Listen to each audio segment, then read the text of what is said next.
11. I was attending the Ladover Yeshiva High School. I asked to see the registrar. He was a short, thin man with a dark beard and a bald head. He wore rimless spectacles and a small, dark skullcap. He looked up from behind his neat desk. Yes? I did not ask to take French. And someone put French on my class card. Yes? I do not want to take French. What do I need with French? He adjusted the spectacles delicately on the bridge of his nose. Asher Lev, you will take French. You will take 4 years of French, and you will earn for yourself excellent marks in French. The Rebbe specifically requested that we make certain you study French. I stared at him. Is there anything else? No. Then good day, Asher Lev. On Rosh Hashanah, I sat in the synagogue and prayed. The prayer shawls and white garments flooded the synagogue with light. There was white light everywhere. On the chairs and benches, near the podium where the reader chanted the prayers, near the ark where the Rebbe sat praying, quietly, alone, faintly luminous against the dark wood of the wall. We stood, and the Rebbe sounded the shofar. The sounds filled the large synagogue, the air vibrating invisibly as the piercing notes caught up with one another and echoed from distant corners. I looked at the bundles of prayers on the podium in front of the Rebbe. Somewhere in those bundles there were prayers for my mother and father and for Jacob Kahn. I hoped the Rabbano Shel Olam would listen more seriously to my prayers for my parents and Jacob Kahn than he had to my father's prayers for me. On Yom Kippur, I wept when I remembered my father's weeping over the martyrdom of the 10 sages. On Sukkos, I marched in the synagogue procession with the lulav and ursog my uncle had purchased for me. On Simchas Torah, I danced with the Torah scroll, and there on the edge of the crowd of thousands that always come to watch our joy on that day was Jacob Kahn. I pulled him into the line, and we held the Torah together and danced. His small dark skullcap was as awkward upon his head as was the grasp of his fingers upon the Torah, but we held it together, and we danced. I continued going to him on Sunday afternoons. I continued painting and drawing, and now I did some sculpting too. I studied Gemara. I studied Hasidus. I studied French. The opening of Jacob Kahn's show took place on a Sunday afternoon in late October. It was a lavish black-tie affair with drinks and food. The gallery was crowded. The sculptures had been carefully positioned along the floor and the walls. In form and line and texture, in the way they utilized the space within and around them, they were clear and awesome indicators of a powerful and visionary aesthetic. He had transformed forever the nature of sculpting, as Picasso had transformed forever the nature of painting. One of the sculptures consisted of 2 heads facing in the same direction. One head was Jacob Kahn's, the other was mine. They were identical to the heads we had sculpted out of wet sand along the edge of the clutching surf. Now they were in bronze. The small red label on the base of the sculpture indicated it had already been purchased. I moved through the gallery listening. It seemed an intelligent crowd. I heard much talk about Picasso and Cubism and Henry Moore. Most of the painters I had met over the months in his studio were there. At one point during the afternoon, I found myself next to Anna Schaefer. She wore a gown and her face was flushed with excitement. "It is a grand success," she cried exuberantly. "You have no idea what I went through to get him to agree to a show. You will not give me such trouble, Asher Lev, will you? I cannot take such a heartache from both of you. Look around. It is a magnificent day."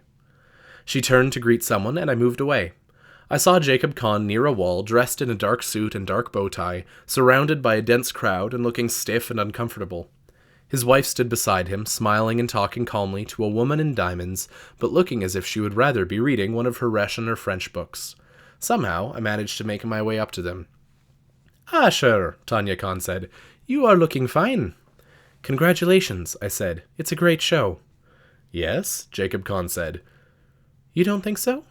"I wish I had Picasso's gall and could stay away from these things. They destroy me. A few more of these and I will never make it to 80. "You will make it to 90, Tanya Kahn said calmly. "I wish I had that Spaniard's gall. Instead, I have a Jewish heart. I would not want to hurt Anna." "I like the 2 heads, I said. He looked at me. "Very much." "I like them too," he said. "Who bought them?" He shrugged and would not respond. I moved through the crowd and stood next to Anna Schaefer. "I saw you with Jacob," she said. "Is he suffering terribly?" "He says he is." "Poor man. He does this to please me. He wishes he had Picasso's contempt for such things. Yes, how I know that old man." "Who bought the 2 heads?" "Which?" I told her. Ah, she said. Who bought them? She told me. I stared at her. She smiled faintly. They are among his collectors. They have a number of his pieces. It is a beautiful sculpture. He made it when he returned after the summer. She looked at me. He has developed an affection for you, Asherlev. I did not say anything. When I left the gallery later that afternoon, it was still crowded. On the subway ride home, I thought about the sculpture of the two heads and wondered where they would put it. In a library? In a garden? In a living room? What would the eyes stare at? Ornate drapery? Marble? Books and leather bindings? Rare flowers? It was a queer feeling to know that a likeness of my head would soon be in the home of one of the wealthiest families in America. The reviews of the show were uniformly appreciative and filled with praise. I read in one of the newspapers that the entire show had sold out at the opening. The next time I saw Jacob Kahn, I congratulated him on that. He looked bereaved. 3 weeks went by. I continued traveling to Jacob Kahn. The room in which I lived became crowded with drawings and canvases. My uncle came into the room one night early in December and stood in the doorway watching me work on a painting of my memory of Mrs. Rackover. She had gone to live with a married daughter in Detroit after my mother left for Europe and had died of a heart attack on a downtown Detroit street in late November while shopping for a gift for a new grandson. He stood in the doorway a long time watching me paint. Then he cleared his throat softly. Am I disturbing you? No. It is a good painting. Thank you. Asher, Goldie and I are talking. Look at your room. It is crowded and small. It's a good room. We will fix up the attic for you. I stopped painting and looked at him. It is a whole floor. No one uses it. We will fix it up and you will have more room. Carpenters came. Painters came. A month later, the whole family, my uncle, my aunt, their 4 children, helped me move upstairs. When it was done, my uncle surveyed the attic, chewed thoughtfully on his cigar, and said, Now you are a painter. When someone writes the history of Asher Lev, he will say his uncle fixed him up with his real first studio. This is a studio, not the closets you had until now. It will take you 5 years to fill up this studio. I did a painting of him and his family and gave it to them for Hanukkah. He framed it and put it on a wall of the living room. He called it his authentic Lev and kept talking about the fortune it would be worth one day. The attic room was large, with a high sloping roof and a tall window that looked out onto an old maple. I could barely see the street through the thick tangle of branches. I worked and slept in that room. I did not think it would take me 5 years to fill it. Between semesters, Jacob Kahn took me by train to a Van Gogh exhibit at the Philadelphia Museum of Art. We talked about the Post-Impressionists and the Nabis and the Fauves. We talked about Gauguin and Matisse and Vlamnik. We came back in a snowstorm that delayed the train and got us into New York more than 2 hours late. I called my uncle from the station. He answered the phone and I heard his voice tremble. He was relieved to hear from me and grateful that I had thought to call. Early in February, Jacob Kahn sent a plaster piece out for casting in bronze. When it came back, I saw it was a sculpture of the 2 of us dancing with the Torah. I had not seen him sculpt it. He put it in a corner of the studio. One day I looked for it and it was no longer there. Tanya likes it, he said. I took it home. I asked him once if they had any children. They had had a daughter, he said. She had died of influenza in Paris at the age of 4. He came to the Ladover Farbrengen in the 2nd week of February. We were commemorating the day that the Rebbe's father removed himself from this world. The synagogue was filled with thousands of people. The men sat at the tables. The students stood on benches around the walls. There were benches along the area in front of the ark. Elders and guests of honor sat on those benches. I saw 2 Jewish novelists on one of those benches. And I saw Jacob Kahn, thick-shouldered, the dark beret covering his white hair. The Rebbe sat on a cushioned chair at the table in front of a microphone. He wore a dark kaftan and an ordinary dark hat. He spoke for a few minutes in Yiddish about the need for a true Torah education for Jewish children. He quoted from the Gemara and the Midrash and the Zobar. The huge crowd was hushed, listening. His words came clearly through the microphone. Those same words were being transmitted by telephonic hookup to every Ladover community in the world. To England, France, Germany, Italy, Switzerland, Holland, Denmark, Norway, Sweden, Austria, Israel, South America, North Africa, Australia, Canada, Mexico, and perhaps elsewhere as well. I wondered if my parents were now listening to the Rebbe. It was a suddenly warm feeling to think that the 3 of us might be listening to the Rebbe together. When the Rebbe was done talking, someone began a song. There was a rhythmic singing. Little paper cups of vodka were held up to be blessed by a nod of the Rebbe's head before being drunk. Then the singing stopped and the Rebbe spoke again, about the importance of the sanctity of the Jewish family. There was more singing. I looked up at the benches behind the Rebbe and saw that Jacob Kahn was no longer there. A moment later I felt a tug at my sleeve. "Come outside with me, Asher," Jacob Kahn said. I followed behind him as he moved slowly through the dense crowd. Outside on the street, the air was cold and sharp with the feeling of coming snow.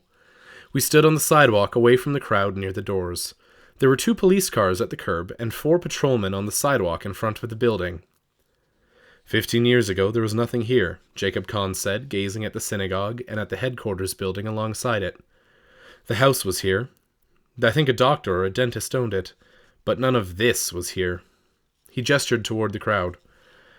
"He's a good man, our Rebbe." He looked at me. "I will be going to Europe for a month. I was called 2 days ago, and I thought I would tell you tonight rather than telephone. I leave tomorrow night."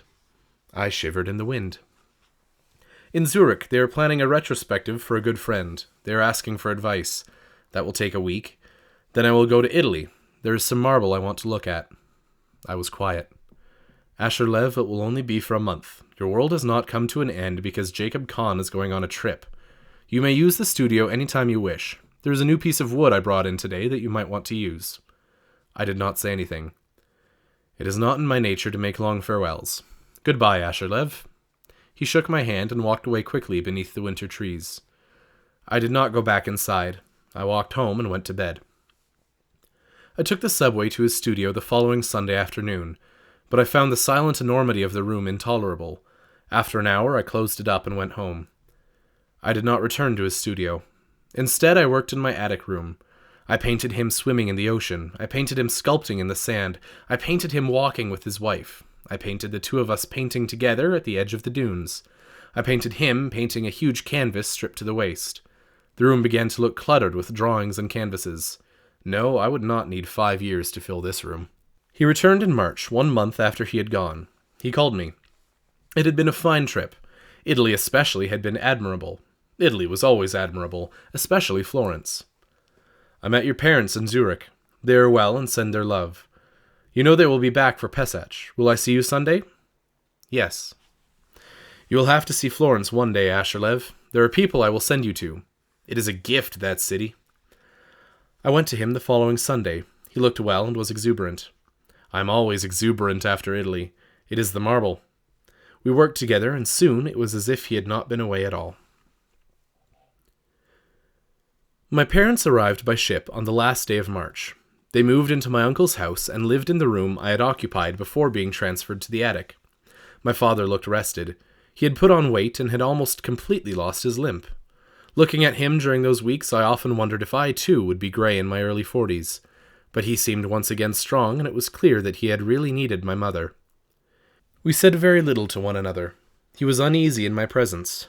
There was between us now a permanent high wall of uncertainty and hostility. My uncle made an effort to pierce that wall the first night my parents were back. He brought my father upstairs to the attic. I was at my desk reading. They stood in the doorway, looking around at the clutter of drawings and canvases. "I'll have to buy him a house," my uncle said, speaking in Yiddish and chewing on a cigar. "Look how he's filling the attic." My father's face was dark. I could see the anger in his eyes. "You are encouraging him." He spoke as if I were not in the room. "I'm doing what I think is right." "You give him money for his paint. I did not ask you to give him money." "Arya, do you want your son to steal?" My father looked at him. I could see his lips tighten beneath his graying beard. "Listen to me, Arya. Listen to your brother. Reconcile yourself to your son." My father said nothing. "He is a good boy. He cannot help what he does. Only an animal cannot help what he does. Arya." My father turned and went from the room. There was a heavy silence. My uncle sighed and shook his head. "He is a stubborn man, your father. It is both a weakness and a strength to be so stubborn." Sometime during the intermediate days of Passover, I walked with my mother along the parkway near our apartment house. She looked young and lovely, but her eyes were sad. "Jacob Kahn told us in Zurich that you had a fine summer." "Yes." "He succeeded in angering your father." I was quiet. We walked beneath the trees. "It is impossible to talk to your father about you. Hopelessly impossible." She looked at me, and her eyes were moist. "It hurts me to be caught between my husband and my son." I did not know what to say.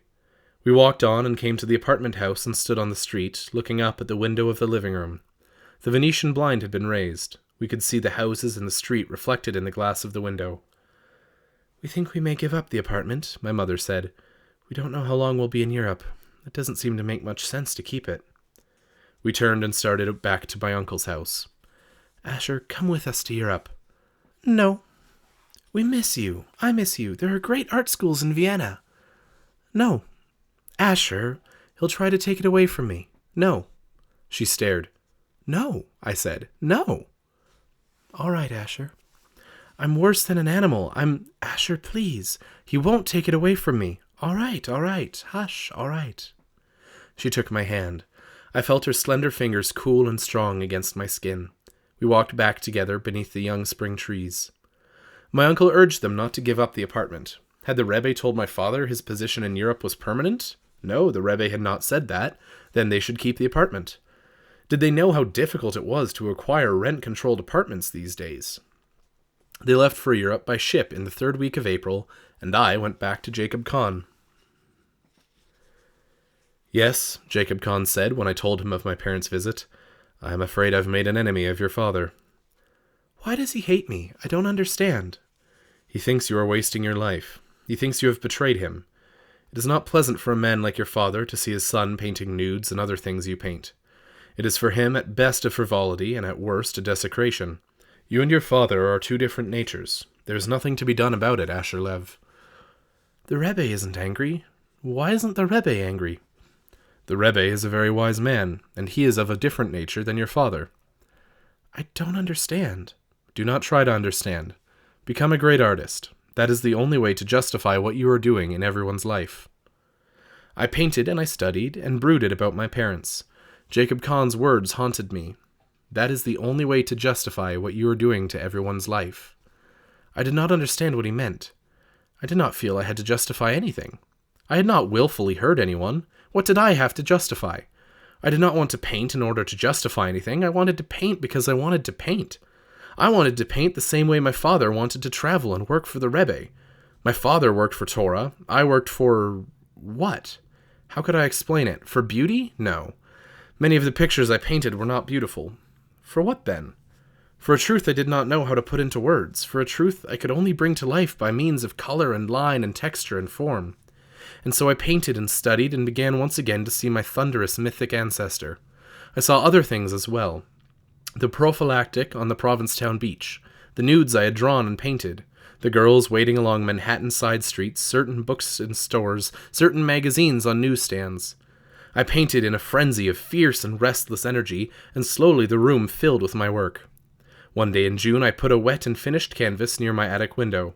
I looked outside and could not see the street for the thick new leaves of the tree. I spent that summer in Provincetown with Jacob and Tanya Kahn. It was a calm and beautiful summer. I met some of his artist friends. They spent long nights talking, and I sat and listened. I sat and listened the following summer, too, and sometime toward the end of the summer I began to join in the talk. There were things I wanted to say. I said them, and they sat and listened, and we talked. Those were lovely summers. Only once in both summers did Jacob Kahn indulge his illness, and then only briefly. My parents returned to America for the holidays after that last Provincetown summer. My mother began urging me to spend the following summer in Vienna, but I was afraid a summer in Vienna would extend itself into 1 or 2 years in Europe. I had come to enjoy living with my aunt and uncle and their noisy brood of children. I did not want to live with my father, so I refused. That was a bleak holiday for me. My aunt and uncle joined my mother in her insistence that I go to Vienna. My father remained aloof, not seeming to care whether I went or not. Jacob Kahn was campaigning around the country for John Kennedy. Hitler had taught him to take an interest in politics, he said to me after Kennedy's nomination. He was going to organize a nationwide Artists for Kennedy group. "People will listen to a 75-year-old man," he said. "They will think I possess wisdom." I did not see him all during the campaign. I relented to their pleas. I would go to Vienna. "You were right to do that," Jacob Kahn said when I saw him again after the election. "Why?" "They are your parents. You should be with your parents." "Why?" He looked at me sharply. "You do not want to go?" No. Why did you agree? They all piled on me. You've been piled on before, Asherlev. I wish you had been around. Learn to stand on your own feet, Asherlev. Even if I live to 80, I will not be here forever. I don't want to live with my father. Then change your mind. No. Then do something, but do not brood in my studio. Brood in your attic. Here we think and work. We do not indulge ourselves in brooding. I'll brood in my algebra class. It's as good a place as any for brooding. Maybe I'll brood in my physics class. You're developing a sense of humor, Asherlev. He said to me one day in December, I think John Kennedy will be a great president. I like the people he is surrounding himself with. But I was not interested in politics and cared little for Kennedy and his people. I shrugged and continued painting. He stood behind me one afternoon and watched me paint. He was silent a long time. Then he said, Asherlev, what are you doing? I explained it to him. He looked at me, then he looked at the canvas. Yes, he said very quietly. I understand. He went off to his own work, but from time to time, throughout the rest of the afternoon, I saw him glancing at me in a strange and curious way. The winter weeks passed with leaden heaviness. I did not want them to pass at all. I dreaded the oncoming summer. There was still coldness in the air the first day of Passover. I spent all the intermediate days in galleries and museums. On one of those days, Jacob Kahn accompanied me to the Museum of Modern Art, and I discovered something about two of the Picassos that I had not noticed on previous trips. I pointed it out to Jacob Kahn, and he stared at the paintings and nodded slowly, and gave me that strange and curious look again. Early one May afternoon, I took a subway to a Jewish museum in Manhattan. I saw Torah crowns, Torah pointers, Torah covers, spice boxes, illuminated manuscripts. Some were fine pieces of work, but there was no art. It was all crafts and unmoving. I felt vaguely betrayed. On the last Tuesday in June, my uncle drove me to the Idlewild Airport and put me on a plane to Vienna. I became ill on the plane. I was ill during the stopover in London. I was ill on the flight from London to Vienna. In Vienna, I lay in a strange bed in a strange room and saw my mother's face through dark fog. Somewhere along the edge of the fog, I sensed my father's rage. I heard strange voices in languages I could not recognize. I heard Yiddish and French and what sounded like Russian. Food poisoning, someone said. Virus, someone said. Nervous shock, someone said. I heard my father shouting. I sat in front of an open window that looked across a dark river to old gabbled buildings. It was raining. Rain came in the open window and collected in puddles on the wooden floor. I saw Udo Krinsky. What was Udo Krinsky doing in Vienna? Hello, Reb Udo Krinsky.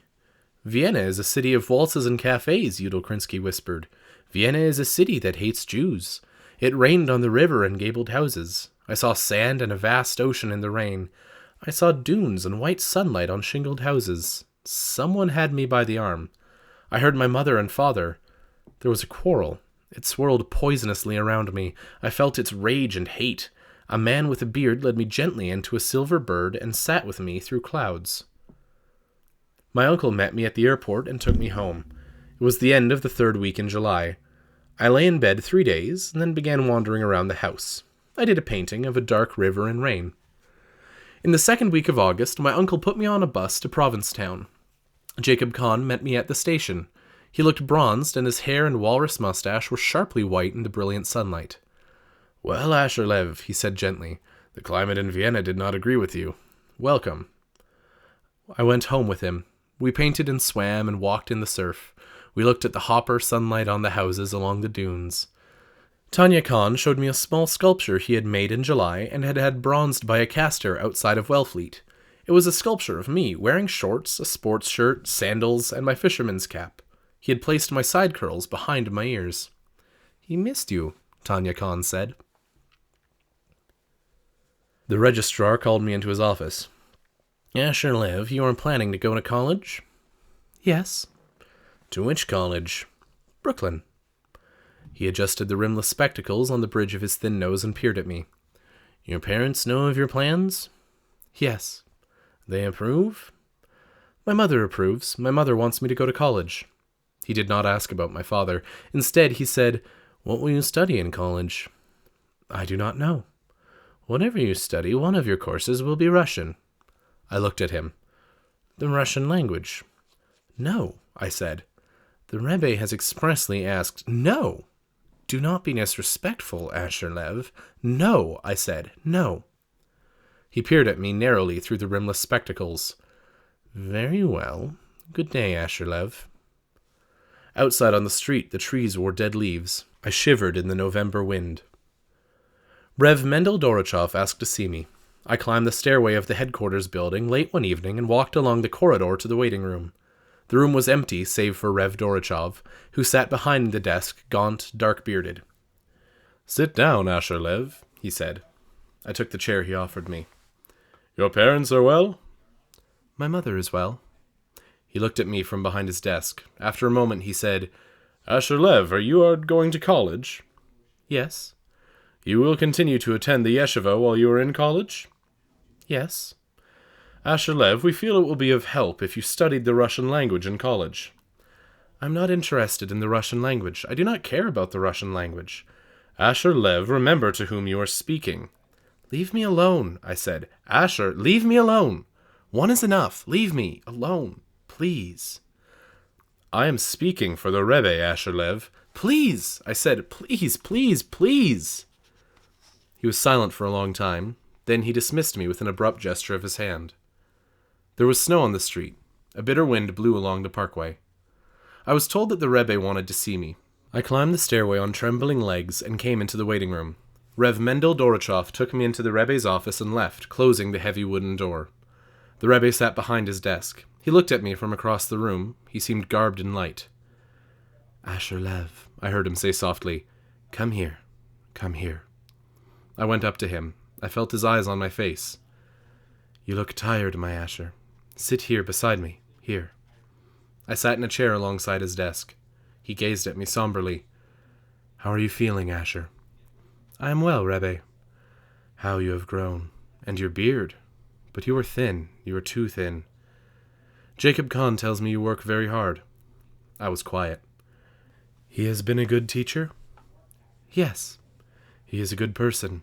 He is not an observer of the commandments, but he is a good person. I did not say anything. I hear from your parents that they are well. Yes.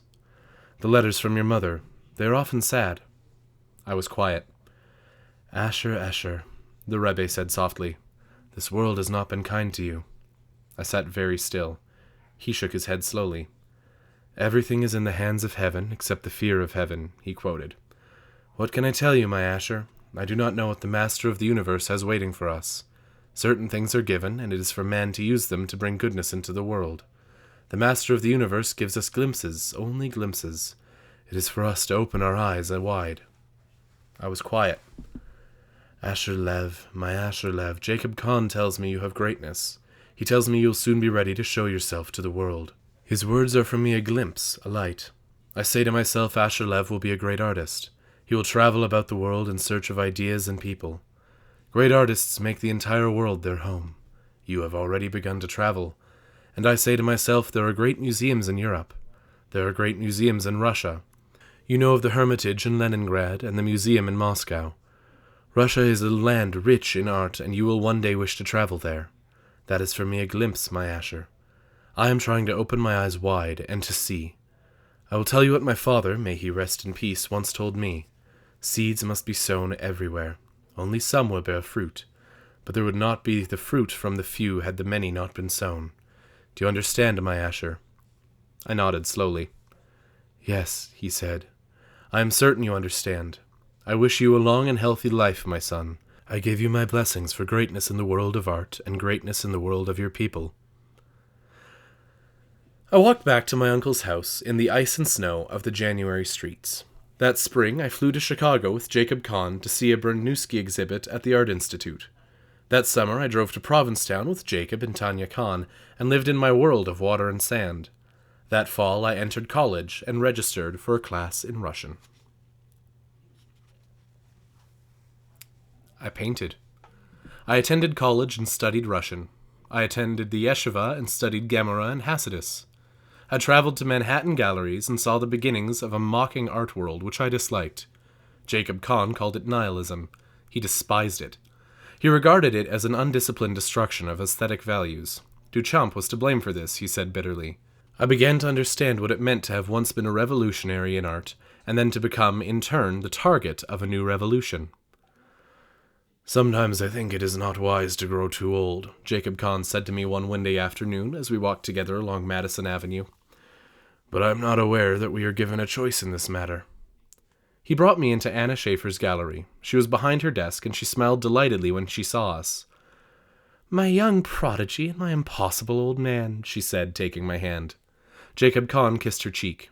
There were paintings on the walls. The forms and muted colors intrigued me. He is a splendid painter, Anna Schaefer said to me. A Viennese. He loves to paint chairs. He is another of my impossible old men. Go and look at them. I wandered through the gallery. Anna Schaefer and Jacob Kahn were talking quietly. I came back to them. He's very good, I said. Yes, Anna Schaefer said, and he sells well. I knew him in Paris, Jacob Kahn said. He sold well in Paris, too. That is where your pictures will hang in the spring, Anna Schaefer said to me, pointing to the walls. I stared at her and felt a shock move through me. I would have done it this year, she said, but this old man would not let me. He is still a boy this year, Jacob Kahn said. A boy should not rush to make his soul naked. I think you will be the youngest artist ever to have a one-man show in a Madison Avenue gallery, Anna Schaefer said. I may bill you as Asher Lev, Brooklyn prodigy. She laughed softly. Look at his face, Jacob. I am looking. I would like to sculpt that expression, but I do not happen to be carrying a block of marble on me. Outside, we walked together on the windy street. You are happy, yes? Jacob Kahn said. I nodded and did not know what to say. Be happy, he said. Be happy. These are the good times. Be happy, Asher Lev. Later you will understand how truly good these times have been. My uncle and aunt were delighted when I told them. Udo Krinsky was delighted. The colors you paint with you bought here, yes? I am happy for you, Asher Lev. I wrote my mother. She wrote me back saying she was very happy. Yes, she had informed my father. They would probably return from Europe sometime during the summer, she wrote. My father's work was coming to an end. Would I inform my aunt and uncle, and would I ask them to inform the tenants in the apartment? I lived that year in a fever of expectation. The winter seemed unusually mild.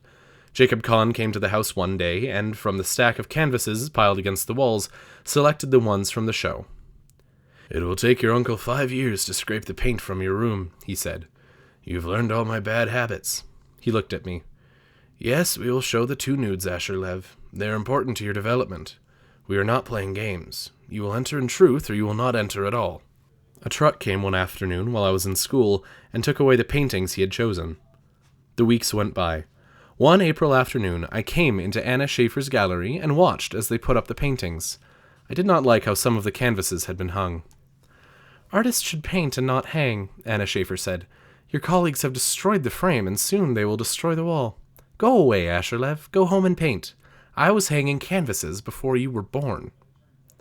I walked the wind-blown streets of Manhattan. She had said, your colleagues. I walked the streets and tasted the golden sun that lay across the city. To this day, I do not know all the details that went into the preparation of that show. Anna Schaefer sent out the announcements, contacted some of her collectors privately, and prepared the catalog. A week before the opening, I learned that it had all amounted to a great deal of money. Who is paying for it? I asked Jacob Kahn. You are. I stared at him. She will take it from your sales. She has a great affection for you, but she is a businesswoman. Does she also get a percentage of each sale? 30%. Do not look at me like that. What do you think she means when she talks about becoming rich off your work? She has become rich off mine. But we are fortunate. Some galleries take 40 or 50%. What if I don't sell? She is gambling. Gamblers sometimes lose. She did not lose. But she did not win either. The opening was a moderate success. Some of her collectors came. Some of my classmates came. Some critics came. Udo Krinsky came. Rav Mendel Dorochov came, looked, and walked out. My uncle and aunt were there. People sauntered in off the streets. It was a warm day in early May, and the streets were crowded. There were drinks and food, non-kosher food.